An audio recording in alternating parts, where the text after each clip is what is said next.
kung halimbawa maluklok kayo sa Senado, meron po ba kayo naiisip na batas to address ito pong nararanasan ding traffic ng taong bayan? Yes, thank you, sir. Actually po, kung titingnan po natin, ang pangunahing dahilan po ng traffic natin, especially sa Kamaynilaan po, ay yung volume ng vehicles. And bilang almost more than 30 years sa Philippine National Police at matagal po sa advokasya, ang nakikita po natin dyan,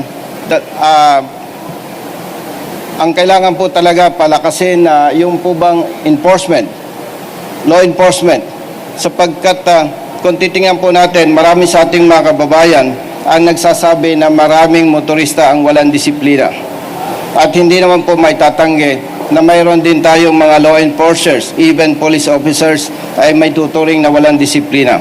Ibig pong sabihin, kailangan po nating palakasin yung tamang pagpapatupad ng batas. Dapat madisiplina po ang mga motorista, madisiplina ang mga law enforcement personnel para matiyak na may patupad ng tama ang batas. Sa ganung pamamaraan po, natitiyak po natin, ito makakatulong po para gumaan ang daloy ng trapiko, especially dito sa Kamaynilaan.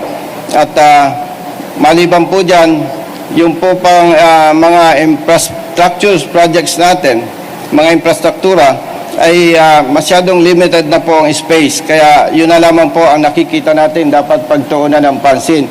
Yung pong disiplina at education po ng ating mga motorista at ng mga law enforcement personnel. Maraming salamat, sir.